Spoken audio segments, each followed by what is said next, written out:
Hello दोस्तों, मैं आपका दोस्त सलमान आज वेलकम करता हूं मेरी इस नई वीडियो में, जहां पर हम बात करेंगे हम अमेज़न FBA के रिलेटेड। जो भी मेरे दोस्त अमेज़न पे काम करते हैं और जो भी प्रोडक्ट सेल करते हैं वो सभी FBA के बारे में जानते हैं। FBA means fulfilment bye Amazon, यानी कि एक वो प्रोडक्ट जो कि हमारा है और जो हम FBA के गोदाम में यानी कि अमेज़न के गोदाम में उस पर्टिकुलर प्रोडक्ट को हम स्टोर करवा देते हैं, रखवा देते हैं, जिससे कि जो भी ऑर्डर आता है वो फुलफ़िल किससे कराया जाता है, अमेज़न के द्वारा। यानी कि अमेज़न की पूरी जो डिलीवरी की जो डिलीवरी की जिम्मेदारी होती है वो अमेज़न करता है। इसके रिगार्डिंग इसके अलावा हमें काफ़ी सारे फ़ायदे बेनिफिट्स भी मिलते हैं, जैसे कि अगर उसमें कोई भी नेगेटिव फीडबैक आता है तो वो हम हटवा सकते हैं अमेज़न से बात करके। और हमें फ़ायदे क्या होते हैं, हमारी जो ऑर्डर की जो सेल्स वॉल्यूम है वो काफ़ी ज़्यादा बढ़ जाती है मुकाबले जो हम मर्चेंट फुलफिलमेंट होती है उसके मुकाबले। इसके अलावा हमारा प्रोडक्ट बहुत जल्दी कस्टमर तक मिल जाता है, जिससे कस्टमर हमें काफ़ी ज़्यादा प्रोडक्ट रिव्यू भी अच्छे देते हैं और सेलर फीडबैक भी हमें मिलते हैं। इसमें हमें घाटा कम फ़ायदा ज़्यादा होता है। घाटा कम की मैं बात इसलिए कर रहा हूँ, कोई भी अगर फीडबैक नेगेटिव सेलर फीडबैक आता है तो वो इजीली हटाया जा सकता है, और पॉजिटिव आता है वो हमारी सेल्स रैंकिंग हमारी बढ़ाता है। इसके अलावा एक जो सबसे ज़्यादा प्रॉब्लम हो जाती है वो ये है कि जब हम पर्टिकुलर कोई स्टॉक बिना सोचे समझे अमेज़न के गोदाम में ज़्यादा रखवा देते हैं और वो सेल आउट नहीं होता है तो उसमें हमें लॉन्ग स्टोरेज फ़ी भी पे करनी पड़ती है। अब हम लॉन्ग स्टोरेज फ़ी पे करने से कैसे अवॉइड करा सकते हैं, जैसे कि अमेज़न इंडिया पे 90 दिन के अंदर अगर कोई प्रोडक्ट बिक जाता है तो उस पर लॉन्ग स्टोरेज फ़ी अप्लाई नहीं होती है। बट अगर वो जैसे ही 90 दिन एक्सीड यानी कि क्रॉस करता है तो उस पर लॉन्ग स्टोरेज फ़ी एप्लीकेबल हो जाती है। उससे लॉन्ग स्टोरेज फ़ी एप्लीकेबल होने से हमें नुकसान ये होता है, जो प्रोडक्ट सेल आउट होता है उससे हमें कोई अच्छा खासा बेनिफिट नहीं होता है। यानी कि जो स्टोरेज फ़ी मतलब अगर आप कोई भी प्रोडक्ट अमेज़न के गोदाम में रखवाते हैं, जो पर्टिकुलर वो एरिया जो आपके लिए जो कैप्चर होता है या जो ऑक्यूपाई होता है तो उसका आपको चार्जेस देना पड़ता है। अगर वो 90 दिन के ऊपर चला जाता है तो उसकी जो कॉस्टिंग होती है वो ऑलमोस्ट 2 टाइम्स या 3 टाइम्स हो जाती है, जो कि एक प्रोडक्ट की सेविंग्स से ज़्यादा लॉस में हो जाता है। सो दैट्स वाई हम काफ़ी समय तक काफ़ी बार वो प्रोडक्ट रिमूव भी करवा लेते हैं, अपने पास वापस मंगवा लेते हैं।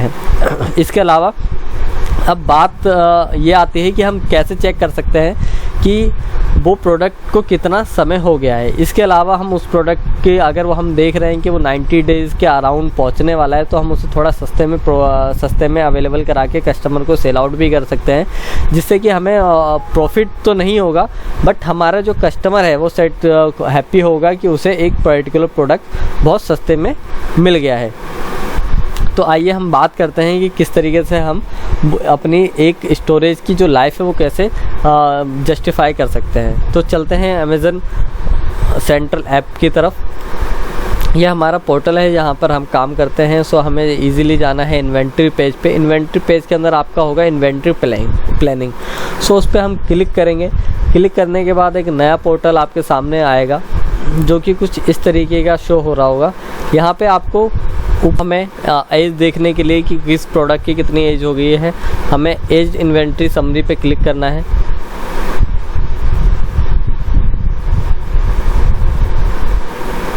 और कुछ इस तरीके से हमारे पास एक पोर्टल शो होगा जिसमें कि आप यहाँ पे देख सकते हैं कि इनबाउंड क्वांटिटी, रिजर्व्ड, अनफिल्ड, और यहाँ पे आप देखेंगे तो इन्वेंट्री एज यहाँ शो हो रहा है। जैसे कि आप पहले प्रोडक्ट में देख पा रहे हैं ये 0.60 यानी कि 1 से लेकर 60 दिन तक का रेशियो दिखा रहा है, और उसके नीचे आ रहा है 61.90 यानी 61 से 90 दिन के। इसके अलावा फिर ये ऐसे ही बढ़ता चला जाएगा। और ये आप देख सकते हैं कि आपका जो पर्टिकुलर प्रोडक्ट है किस कैटेगरी में आ रहा है। जैसे कि आप यहाँ पे देख पा रहे हैं कि 2 क्वांटिटी है जो 60 में आ रहा है और एक क्वांटिटी 181 और 330 में आ रहा है।